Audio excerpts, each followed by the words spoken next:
অনেক কষ্টও লেগেছে। Definitely it's a very good film, good to watch, but at the same time অনেক কষ্ট লেগেছে দেখে। আমরা ঈদের পর থেকে হল রিপোর্ট করছি এবং দর্শকরা একটা কথা বলছিলেন যে সিয়াম আহমেদের ক্যারিয়ারের সেরা কাজ এটি। সিয়াম আহমেদের সহধর্মিনী বাদেও যদি অডিয়েন্স হিসেবে বলি, কী বলবেন? ডেফিনেটলি, কারণ যত টাইম যায় মানুষটা ভালো করে, যেহেতু এটা একটা ব্রেকের পর এসেছে, প্রত্যেকটা কাজে একটুখানি একটা মাইল ফলক অ্যাড করে, এক্সপিরিয়েন্স অ্যাড করে। সেই হিসাবে আমি বলবো যে হ্যাঁ, this is one of his best works. Siam Ahmed এই লুকের জন্য প্রচুর পরিশ্রম করেছে এবং দীর্ঘ 7-8 মাস ধরে তিনি এগুলো করেছেন বলেছেন, এবং আপনি একটা ইন্টারভিউ একদিন বলেছিলেন যেহেতু বাসায় জঙ্গলের মতো আচরণ। কারণ যেটা মানুষের মাথায় ঝোপলা হয়ে আছে চুলকে কতখানি ঠিক রাখা যাবে, আর অনেক চুল মাথায়, তো ওটাকে ঠিক রাখা আসলে খুবই কঠিন ব্যাপার। যেহেতু ফ্যামিলি সেন্ট্রিক গল্প, এই ধরনের গল্প অনেক দিন পর হলো যে ফ্যামিলি নিয়ে এসে দেখবে। আমরা বিভিন্ন হলেও গিয়েছি, সবাই বাচ্চা কাচ্চাকে নিয়ে দেখেছে। তো এই ধরনের গল্প আসলে কতটা হওয়া প্রয়োজন আমাদের এখনকার যে ইন্ডাস্ট্রির অবস্থা সেটা? বলবো না যে প্রত্যেক 2 মাস 3 মাস পর এরকম হওয়া উচিত, কিছু এরকম সার্টেন ঘটনা নিয়ে করা উচিত। কারণ একটা আসলে গল্পও থাকতে হয়, শুধু বানিয়ে ফেলিয়ে হয় না। একটা সুন্দর গল্প থাকতে হয়, সুন্দর মেকিং থাকতে হয়, সুন্দর একটা মেকিং থাকতে হয়।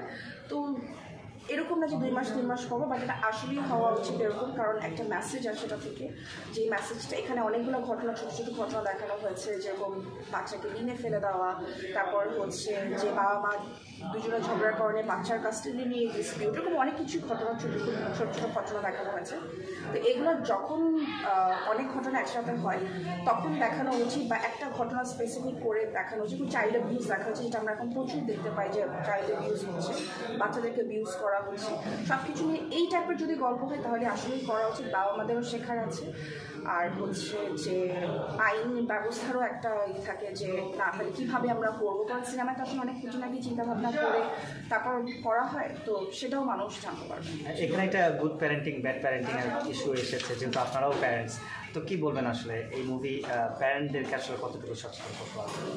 পুরোপুরি গুড প্যারেন্টিং ও bad, sorry not good parenting, good touch and bad touch. Good touch and bad টাচের যে জিনিসটা, এটা আসলে ছোটোবেলা থেকেই শেখানো উচিত।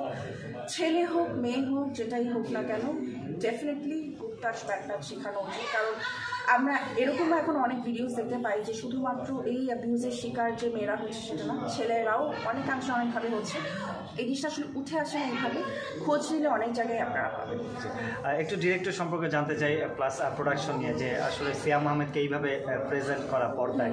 ইব্রাহিম আগেও প্রথম কাজেও শেখারও ছিলেন, ইভেন পোড়ামন 2-এও উনি অ্যাসিস্ট্যান্ট ডিরেক্টর ছিল। সিয়াম আহমেদের সাথে একটা ভালো রসায়ন, সেই জায়গায় ইব্রাহিম কতটা সফল, এবং টেকনিক্যালি যে ব্যাপারগুলো, যে ব্যাকগ্রাউন্ড মিউজিক বলেন বা আমরা সিনেমাটোগ্রাফি যদি বলেন, একটা আলাদা টেস্ট আমরা পেয়েছি যেটা সচরাচর দেখি না। সব মিলিয়ে যদি একটু বলেন। রাহিম ভাই যে কী পরিমাণ খেটেছে এটার পিছনে, মানে এটা যে চোখে দেখবে না সে ছাড়া এটা বোঝানো আসলে কোনোভাবেই সম্ভব না। সে কী পরিমাণ খেটেছে, সে দিন রাত। তারপর হচ্ছে MID প্রোডাকশানে যখন মুন ভাইয়া ছিল, তারপর হচ্ছে মুক্তার ভাই ছিল, সবাই মানে তাদের কাজ না করা দেখলে আমি কোন ওয়ার্ডসে বলতে পারবো না যে কীরকম ছিল, মানে কী পরিমাণ ডেডিকেশনের সাথে তারা দিন রাত খেটেছে, কাজ করেছে।